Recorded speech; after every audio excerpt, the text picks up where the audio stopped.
Hello, Tim from Fair Play Now on the 9th of February 2022. And just looking at the news today, I see that Johnson, during Prime Minister's question time, has announced the eradication, as it were, of the final restrictions here in England, which include things like isolation after a positive thing. I'm sure you know what I mean.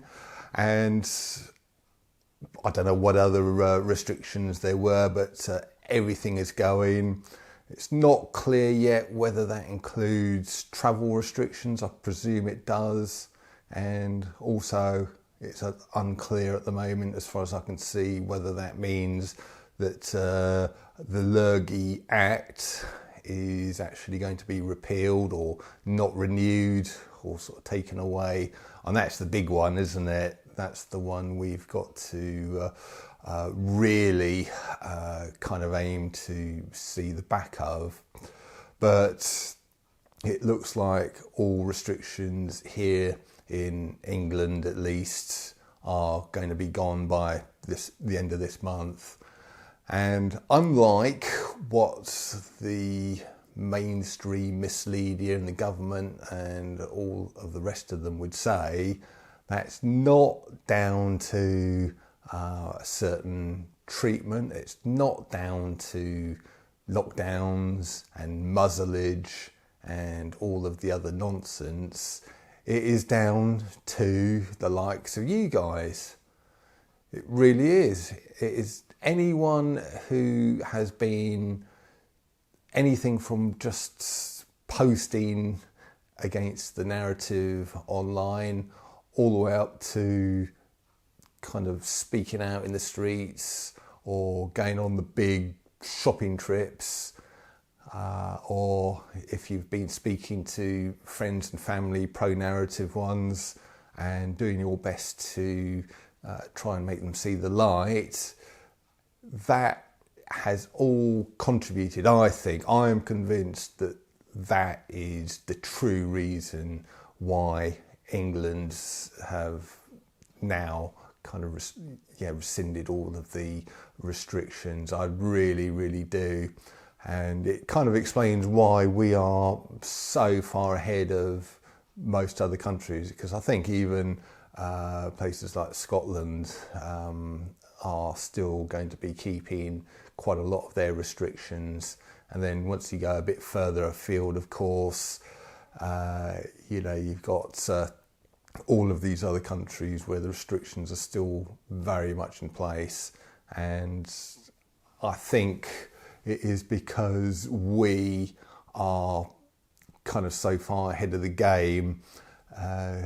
Yes, we've got the Canadian truckers protests and other protests here, there and everywhere now, and it's fantastic to see. But here in England, we were having massive protests way back last spring. April, May, June were the biggest ones. Huge events happening there in London. The biggest one probably in June, which was just after they reneged on their original so-called Freedom Day date, which was going to happen in June the 21st, I think it was, of last year. They reneged on it, and then there was this huge, massive protest in London. I reckon there was probably 1 million people on the streets that day, and that meant they did not dare to first of all kind of go back on their fallback date in July the 19th, wasn't it? They did not dare to kind of renege on that one because of that. And then as we continued all of the shopping trips and all the other sort of resistance actions all the way through the autumn, they tried it on, didn't they, with the latest thing that we're just seeing the end of the restrictions for now. But I think they would have made those even worse. But it was, again, thanks to what we did on the 18th of December up in London there, and then on the 22nd of January sort of in London and other towns across the UK, which meant that they dare not increase the restrictions, and B, kind of went back on them in pretty short order. And as I said before, I am convinced it is because of what we're doing and not what the official narrative would have you believe. So I think we can be justifiably proud, and also it just shows that if you kind of just sort of stand up, say no to the nonsense, eventually you'll get the result that you want to see. And again, I'm convinced that in Canada they will kind of be going back on their restrictions in very short order. I think in Alberta and Saskatchewan they already have started to go back on things to some extent, and I think that's just going to accelerate. So I really do think it's the way forward. People power. People power is what has done this, and it is the answer. And we need to remember, because it's something we've forgotten, but we need to remember that we, the people, have the power, and it's down to our power to stop these petty tyrants from kind of doing what they'd like to do. Because believe you me, there is no such thing as a good government. And that is one thing I've learned in these last 2 years. And because probably like you, or at least like many people, I used to think, you had bad governments, the totalitarian governments of North Korea, China, and those kind of places. But as far as the Western democracies were concerned, I thought the governments were on the people's side, and although there were corrupt people in these governments, I thought overall they were on our side and wanting to do the right thing by the people and doing their best for the country. But I'm now convinced that that's not the case, that any government is not a good government. And I think going forward, what we need to do is first of all drastically roll government back and devolve power to make sort of government a lot more local.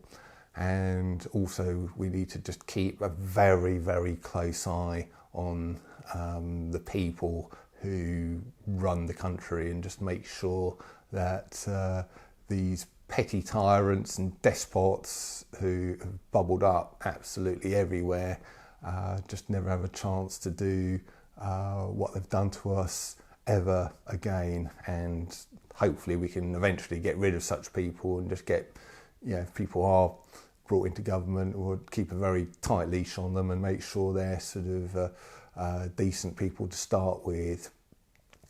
So I'm sort of welcome the news of the end of the restrictions, and I don't think it's the end of things yet. There are sort of worrying things sort of coming up, various acts and laws that they want to bring in, which is another thing that makes me so suspicious of this government. They just keep trying all this dodgy stuff on, sneaking laws in late at night, or proposals in Parliament late at night, and or when there's distractions going on and our backs are turned, they just like to sneak these things in. And that just needs to be a lot more transparent, and nothing should go through like that without proper debate. So that's another thing that I just am very distrustful of now. And one of these things, I've been asked to mention this by a good few viewers, and that is the proposed reforms to the Human Rights Act, of 1998, I think it is, and the government are looking into how they can reform it, which, suffice to say, is not in favour of us and most certainly in favour of them, and it's something that in no way, shape or form should be allowed. And I'll be talking a bit more about this in the coming days, but there is a kind of website called Save Our Rights, and they've got a bit of blurb on there about action that you can take right now. So I'll leave a link to it. Well, it'll be in the caption below here, and also in I should be able to leave a link to that in the description box below as well. So you can go there, find out what the threat is, what they're proposing, and then they suggest various courses of action that you can take to make your displeasure known about this ridiculous proposal. So I'll let you go and do that, and I'll be back tomorrow. Tim from Fair Play Now, thanks for watching.